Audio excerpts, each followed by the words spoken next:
Good morning class 6. This is your English class. Today in this video we are going to start your English book. So students, all of you open your English book. In your English book there are some units given.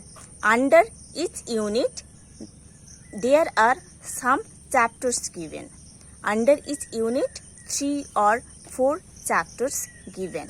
Okay. So at first we will start unit 1.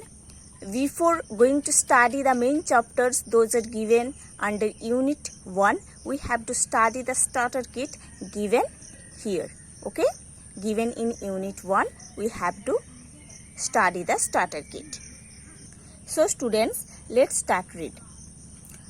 Walt Whitman, the great American poet, says in one of his poems, "Whoever walks a furlong without sympathy walks to his own funeral rest in his shroud."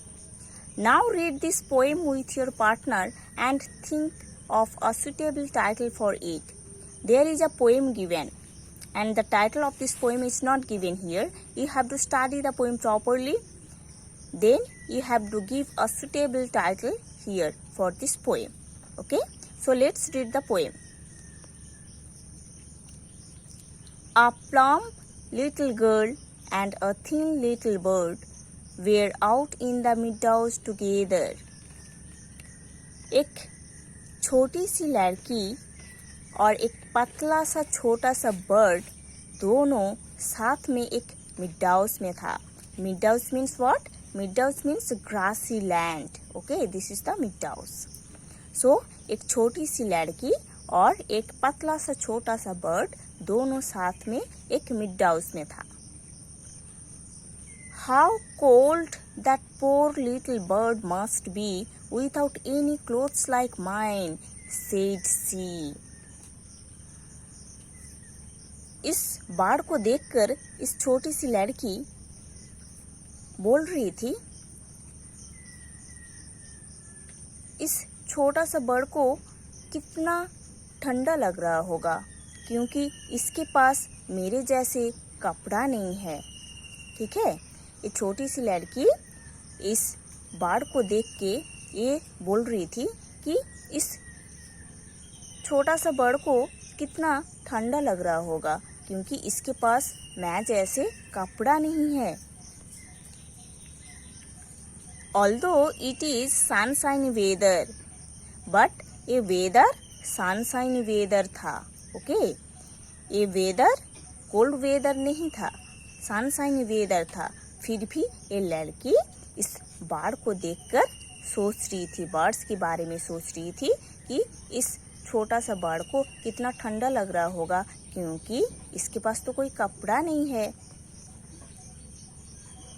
A nice little girl is that, said he. इस छोटी सी लड़की को देखकर इस छोटा सा bird सोच रहा था, ये लड़की बहुत ही सुंदर है. But oh, how cold she must be for she. But इसको देख के लग रहा है कि इस लड़की को बहुत ठंडी लग रही होगी. She has not a single feather. क्योंकि इसके पास तो एक भी फेदर नहीं है. मेरे पास तो बहुत फेदर है, मेरे को ठंडा नहीं लग सकता, बट इसके पास तो एक भी फेदर नहीं है. तो इसीलिए इसको देखकर लग रहा है कि इसको बहुत ठंडी लग रही होगी. So it shivered to think of the other poor thing, although it was a sunshiny weather. Okay, ये वेदर सनशाइन वेदर था, बट ये दोनों एक दूसरे को देखकर एक दूसरे के बारे में सोच रहे थे. क्या सोच रहे थे? ये लड़की बर्ड को देख के ये सोच रही थी कि बर्ड को बहुत ठंडा लग रहा होगा क्योंकि इसके पास मैं जैसे कपड़ा नहीं है. और ये बर्ड लड़की को देखकर सोच रहा था कि इस लड़की को बहुत ठंडी लग रही होगी क्योंकि इसके पास मैं जैसे फेदर नहीं है. ठीक है, see here, M Johnson. M. Johnson is the poet of this given poem. Now you have to study the poem properly, then you have to give a suitable title here. Now see, discuss in pairs. Some questions are given from this poem. You have to study the poem properly, then you have to do the answers of these given questions.